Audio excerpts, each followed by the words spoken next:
Pinagbintangan si Mary Ann na isa raw siyang mangkukulam. Ang paratang kumalat pa sa social media, kaya tila karayom daw itong tumusok sa reputasyon ni Mary Ann. Ang itinuturo niyang utak sa paninira sa kanya, mga tiyahin niya. Aba, masyado kang matapang. Kahit na mga tiyahin mo, nakalaban mo. Kung makapagsalita ka, kala mo kung sino ka. Magkukulam ka pala. Sa video na ito nakuha ng isang faith healer nitong May 10. Makikita ang panggagamot sa tiyahin ni Mary Ann na itatago namin sa pangalang Imelda. May iniinda raw siyang sakit sa lalamunan kaya nagpunta sa faith healer. Maya-maya pa, tila nawala sa sarili at may sumapi kay Imelda. Yan na! Galit ka? Ulitin mo ba? Hindi na po! At nang tanungin ng manggagamot kung sino ang gumagawa nito sa kanya. Saan ba yung inuutosan mo, ha? Ano saan? Kapitbahay? Malapit lang. Malapit lang sa inyo? Opo. Yan, sa Antipolo? Opo. Kayo lang, Nino. Asawa. Wala ako. Sakit kasi nanay ko. Huwag ka magbabanggit ang pangalan, ha? Ang lahat ng description sa video, abe, tila sounds familiar daw kay Mary Ann. Kaya nitong June 24 mula Antipolo, nagtungo siya at kanyang asawang si Melvin sa Resibo para ilabas ang kanilang hinaing. Vin at Mary Ann, ano ang pakay ninyo? Ano ang inyong hinaing na naisilapit dito sa programa? Ilalapit namin yung pagbibintang po sa amin na sa pagkukulam po. Habang ginagamot po sila, sinabi nga po na kinukulam daw po sila. Salita ka, kala mo kung sino ka. Magkukulam ka pala. Tinulungan din nila. Ay naman pala, tinulungan ka pala, tapos kinulang mo pa. Sumapi daw po yung espiritu ng asawa ko po dun sa tita niya po na lumabas na medium. Ang nagsasalita ng mga impormasyon, patukoy po sa pagkakilanlan namin na kami daw po yung nagpatrabaho po ng pangkukulam po sa kanila. Kayo lang, Nino. Asawa. Wala ako. Sakit kasi nanay ko. Clapback niya, hindi siya totoong mangkukulam. Hinala ni na Mary Ann, pinagbintangan siyang witch ng tiyahin dahil sa isang malalim na dahilan.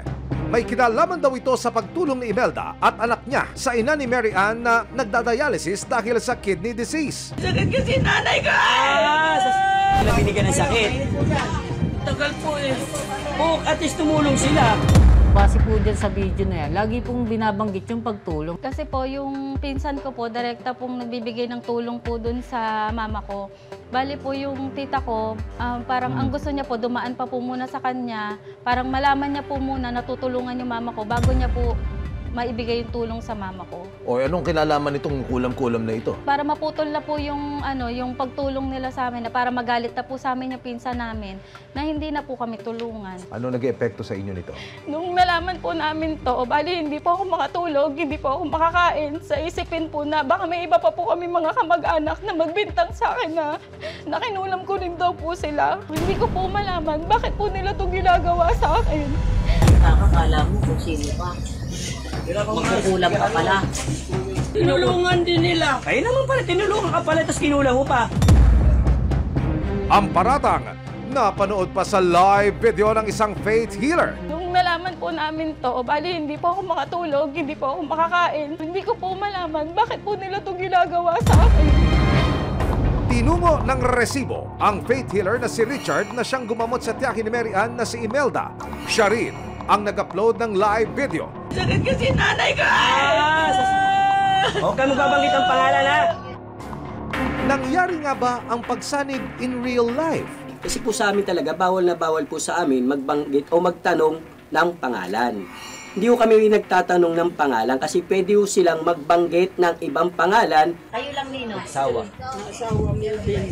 Wala, naramdaman namin na parang may sarili siyang sinasabi na hindi naman namin tinatanong ba't siya magbabanggit. Ayun pala, hindi namin alam na meron pala silang alitan sa pamilya. Aba, masyado kang matapang. Kahit na mga tiyahin mo, nakalaban mo. Kung makapagsalita ka, kala mo kung sino ka. Magkukulam ka pala. Pagkatapos ma-post ng video, nagpunta sina Mary Ann kay Richard para linawin ang mga pangyayari. Dito raw nakumpirma ni Richard na walang kakayahan si Mary Ann na mangkulam. Kasi kami, ginampanan lang namin ng panggagamot namin, ginawa namin yung panggagamot namin. Pwedeng uminit yung katawan mo kapag ikay maitim na mahay ka sa nakarulungan. Hindi po siya ang mangkukulam. Kasi kung mangkukulam po yan, pwedeng mahilo, bumaksak yan sa kinakaupuan niya habang kami ang kaharap niyan. Dahil nasaktan at na-stress sa mga paratang ni Imelda, gustong ituloy ni Mary Ann ang pagsasampa ng kaso. Sinira po nila kami sa sa online po. Paano po kung hindi po namin naawat yun? Yung mga anak po namin maaapektuhan dito. At saka humingi po sila ng public apology dito po sa ginawa po nila ito sa amin. Para mapatunayan po namin sa lahat na hindi po talaga kami yung nanakit po sa kanila.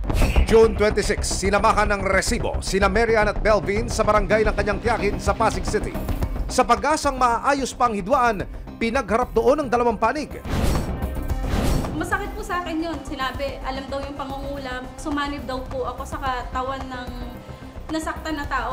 Sa ngalan daw ng kanilang privacy, pinakiusap ng tiyakin at pinsan ni Mary Ann na itago ang kanilang pagkakakilanlan. Wala naman po tayong ibang purpose dito sa Katarungan Barangay, kundi magkaroon ng amicable settlement lagi. Yung hindi pagkakaunawaan, magkaintindihan. Gusto ko lang pong malaman, bakit ganun yung pagsasalita niya sa akin dun sa may video, na bakit kailangan umantong sa may ganun na nagsasalita siya ng ganun sa amin. Hindi ko po ina-intention na makapanakit kasi malaki po ang naitutulong nila sa amin. Kumbaga parang, bakit namin sasaktan yung taong tumutulong sa amin? Sila. Opo. Giit ni Imelda, tila sinaniban daw siya ng hindi malamang elemento. Kaya hindi raw niya alam ang mga nasabi niya noon. Sabi ko nga, sino yung pamangkin na yon na may asawa pangalan Melvin? Taga-Antipolo na yun. So, usap lang tayo ng dahan-dahan. Bilang ama ng barangay dito, bilang tiyahin, pamangkin, ako na mismo humigit na magkaroon na tayo ng pagkakasundo. Matapos ang isang oras na pag-uusap, humupa na rin ang emosyon ng dalawang panig at humingi ng dispensa si Imelda para sa anumang nabitawan niyang mga salita o paratang sa kanyang pamangkin. Patawan kung may nagawa na pagkakamali. Okay po ba? Hindi mo pwedeng buksan ang puso mo. Ilang saglit pa.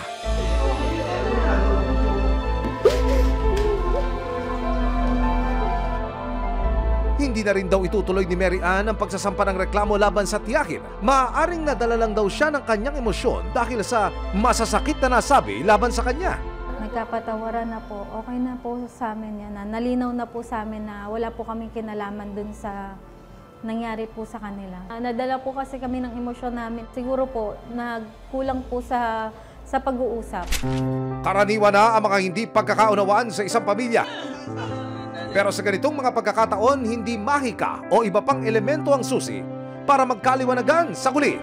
Mas matimbang pa rin ang kanilang pagiging magkadugo.